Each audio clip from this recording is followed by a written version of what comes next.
EC বলল, ma'am এই খাবারগুলো খেয়ে নেন, সে কখন থেকে খান নাই। সুমাইয়া বলল, কিভাবে খাবো বলো, ওকে রেখে আমি খেতে পারবো না। ইসি বলল, ম্যাম একটা কথা বলতে পারি। সুমাইয়া বলল, আর একবার যদি ম্যাম বলো তাহলে তোমার সাথেও আমি আর কথা বলবো না। মানলাম আমি না হলে অপরাধী করেছি, আমাকে কি ক্ষমা করে দেওয়া যায় না? ইসি বলল, আমি তো আপনাকে ভাবি বলতেই চাই, কিন্তু জোর করে কি আর কাউকে ভাবি ডাকা যায়? সুমাইয়া বলল, তোমার ভাইকে আমি অনেক ভালোবাসি, ভুল একবারই করেছি, আর করতে চাই না। তুমি আমাকে ভাবি বলে ডাকবা, দরকার হলে তোমার ভাইয়ের পা ধরে মাপ চাইবো। ইসি বলল, থাকতে মূল্য দিতে হয় ম্যাম, যখন হারিয়ে যায় তখন কি আর হাজারো ডাকলে পাবেন? সুমাইয়া বলল, এভাবে বলো না, আমার রেদওয়ানের কিচ্ছু হতে পারে না, ওকে ছাড়া আমি বাঁচবো না। ইসি বলল, আমার ভাইয়ের অবশ্যই কিছু হবে না, দেখেন। এখন নেন, কোনো চিন্তা করেন না, হালকা কিছু খেয়ে নেন। সুমাইয়া বলল, এখন আমি কিচ্ছু খেতে পারবো না, প্লিজ তুমি আমাকে অনুরোধ করো না। ইসি বলল, তাহলে কি আমি থাকবো নাকি চলে যাব? সুমাইয়া বলল, সবাইকে নিয়ে চলে যাও, আমি আছি এখানে। ইসি বলল, আপনি ভুলে যাবেন না, এখানে আপনিও কিন্তু একজন রোগী। সুমাইয়া বলল, বলেছি তো কিচ্ছু হবে না, আমি আছি, আর আম্মুকে তোমাদের সাথে নিয়ে যাও, একা একা আম্মু থাকবে আর আমার ভালো লাগবে না। ইসি বলল, ম্যাম আপনাকে চিন্তা করতে হবে না, তবে সবাইকে বলেছি বাসায় যেতে, কেউ নাকি যাবে না। সুমাইয়া বলল, কেন, সবাই থেকে অযথা লাভ কি? ইসি বলল, রাতে ভাইয়ার জ্ঞান ফিরবে আমার বিশ্বাস আছে, আর এটাই সবাই মনে করে হয়তো কেউ বাসায় যেতে চাইছে না। সুমাইয়া বলল, তাই যেন হয় ইসি। ইসি বলল, আচ্ছা ভাবি, আমি যাই তাহলে, আমাদের সবাইকে ডাক্তার থাকার ব্যবস্থা করে দিয়েছে। সুমাইয়া বলল, আচ্ছা। ইসি চলে গেল। সুমাইয়া আমার পাশে এসে শুয়ে পড়ল, আর আস্তে আস্তে বলতে লাগলো, এই তোমার কখন জ্ঞান ফিরবে, আর কখন আমি তোমাকে বিয়ে করব? তোমাকে ছাড়া আমি বাঁচতে পারবো না, জানো তোমার ঠিকানা আমি ঠিকই পেয়েছিলাম, কিন্তু কেন যাইনি জানো? যখন শুনেছি তুমি নতুন ব্যবসা করছো, তখন যদি আমি তোমার সামনে যেতাম তাহলে হয়তো তুমি আমার উপর রাগ করে সবকিছু শেষ করে দিতে, এজন্য যাইনি। কিন্তু বিশ্বাস করো, তোমার উপর আমার ভালোবাসা এক সুতা পরিমাণও কমে নাই। আমি চেয়েছিলাম আবার নির্বাচন করতে, কিন্তু পারলাম না। আমি জানতাম না আমার আপনজন আমার শত্রু হবে। যদি জানতাম তাহলে সব ময়লা আবর্জনা আগেই পরিষ্কার করে তারপর মাঠে নামতাম। কিন্তু ওই মারিয়া কিভাবে পারলো আমার সাথে বেইমানি করতে? তোমার থেকেও আমি মারিয়াকে বেশি বিশ্বাস করতাম, হয়তো এই বিশ্বাসের মূল্য ও দিতে পারেনি। জানো, যখন আমাকে মারা হচ্ছিল তখন মনে হচ্ছিল যে আমি আর বাঁচবো না, মারা যাব, খুব কষ্ট হচ্ছিল। এত কষ্ট কোনো দিন পাইনি আমি। মারিয়া এত বেইমান হতে পারে কিভাবে? আমাকে রড দিয়ে ও কিভাবে মারছে জানো? আমি যখন বুঝতে পারলাম আমি মারা যাব, তখন এক মুহূর্তের জন্য তোমার চেহারাটা আমার সামনে ভেসে ওঠে। তখন খুব দেখতে ইচ্ছে করছিল তোমাকে। আমি তখন জানতামও না আমি বাঁচবো না মরবো, শুধু একটা নজর তোমাকে দেখতে চেয়েছিলাম মরার আগে।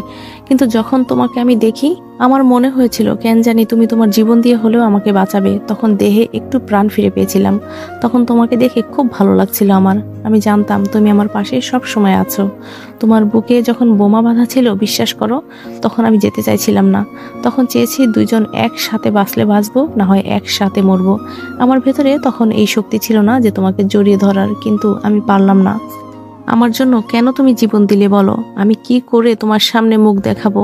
তোমাকে এতটাও ভালোবাসতে পারি নাই। আমাকে কি পারবে মাফ করে নতুন করে জীবন শুরু করতে? এই ওঠো না, আমি আর কষ্ট সহ্য করতে পারছি না। সুমাইয়া এসব বলছে আর কান্না করছে। হঠাৎ দেখতে পারলো আমার বাম হাতের একটা আঙ্গুল হালকা নড়ে উঠলো। সুমাইয়া বলল, ইসি ইসি কই তোমরা, তাড়াতাড়ি ডাক্তারকে আসতে বলো। সুমন বলল, কি হয়েছে ম্যাম? সুমাইয়া বলল, ওর একটা হাতের আঙ্গুল এই মাত্র নড়তে দেখলাম, তাড়াতাড়ি ডাক্তারকে আসতে বলো।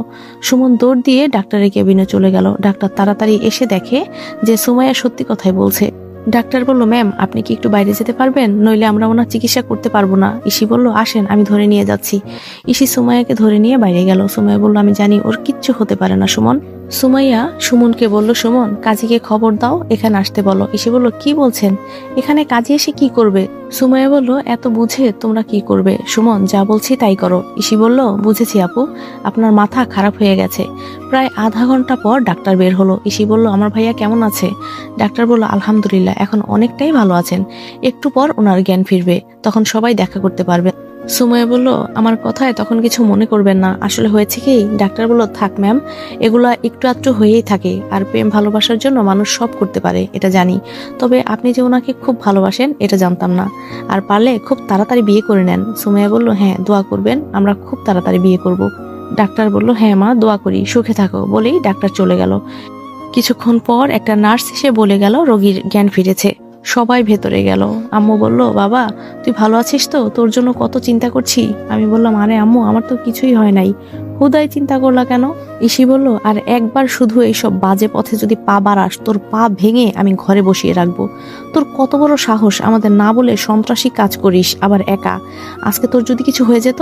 আমি বললাম, দেখছ আম্মু, তোমার মেয়ে এখন আমাকে শাসন করে। কি দিন আইলো রে, ছোটদের মুখেও বকা শুনতে হয়। ইসি বলল, সবসময় ফাজলামি, চুপ কর বলছি। আমি বললাম, ভয় পেয়েছি বোন। সবাই হাসতে লাগলো আমাদের ভাই বোনের খুনসুটি দেখে। হঠাৎ দেখতে পারলাম সুমাইয়ার মা পাশে দাঁড়িয়ে আছে আর সুমাইয়া পেছনে। আমি বললাম, কেমন আছেন আন্টি?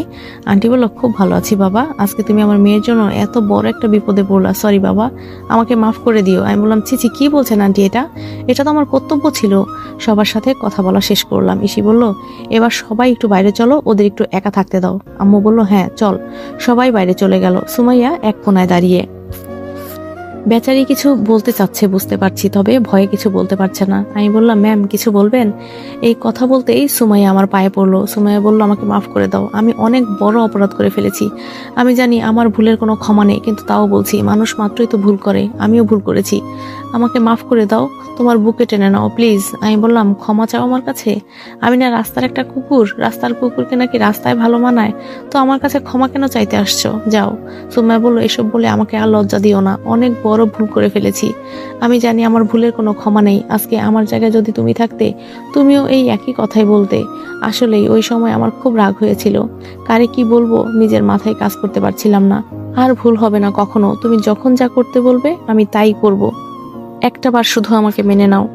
আমি বললাম, এখন আর আমার ভালোবাসার প্রয়োজন নাই, একা থাকতে শিখে গেছি, দরকার নাই তোমার ভালোবাসার। সুমাইয়া বলল, তাহলে কেন আমাকে বাঁচাতে গেলা বলো?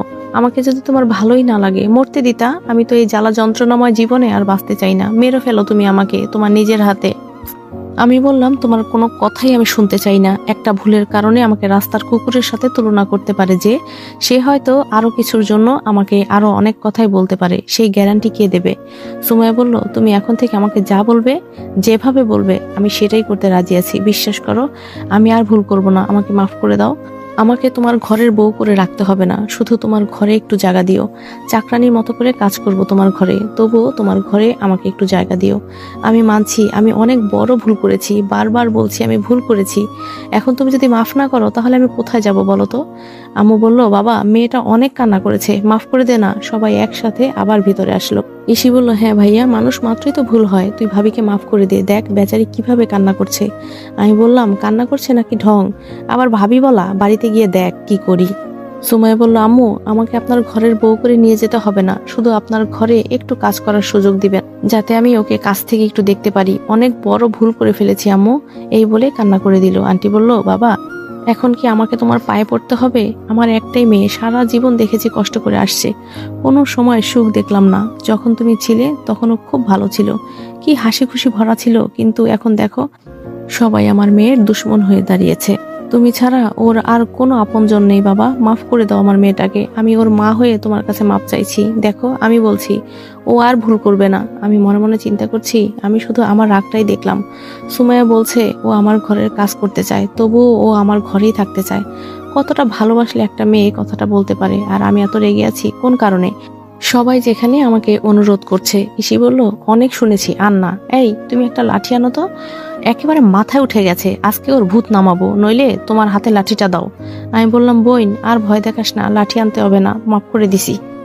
আন্টি বলল, বাবা মন থেকে মাফ করে দাও, ও আমার একমাত্র মেয়ে, ও এত কিছু বোঝে না। ও যদি আসলেই বুঝতো তাহলে ও কেন বুঝলো না? ওর এত কাছের মানুষ ওর শত্রু ছিল, ও তো বলতেই পারে না। আমি বললাম, হ্যাঁ আন্টি, ওকে আমি মাফ করে দিয়েছি, আর বলবেন ও কোনোদিনও যাতে এমন না করে। সুমাইয়া বলল, যদি এমন করি তাহলে আমাকে শাসন করবে, তাহলেই তো আমি ঠিক হয়ে যাই। আমি বললাম, হ্যাঁ ভুল করো তুমি, আর ওই ভুলের মাসুল দিতে হয় আমাকে। বাহ। সুমাইয়া বলল, আমি এখন সবাইকে একটা কথা বলতে চাই। আমি বললাম, না জানি কি কথা বলে, আমি জানি তো একটা পাগলি। ইসি বলল, হ্যাঁ বলো বলো ভাবি, কি বলতে চাও? সুমাইয়া বলল, বলবো? আমি বললাম, হ্যাঁ এত ঢং না করে বলুন ম্যাডাম। সুমাইয়া বলল, আমি আজকে এই মুহূর্তে রেদওয়ানকে বিয়ে করতে চাই। আমি বললাম, কি? সুমাইয়া বলল, কি না? জি। আম্মু বলল, এটা তুমি কি বললা? আমার ছেলে তো এখনো অসুস্থ। সুমাইয়া বলল, অসুস্থ কি হয়েছে, আমি আছি না, আর আমি কোনো ঝামেলায় পড়তে চাই না, আমি আজকেই ওকে বিয়ে করব। আন্টি বলল, কিন্তু ও আগে সুস্থ হোক না হয়।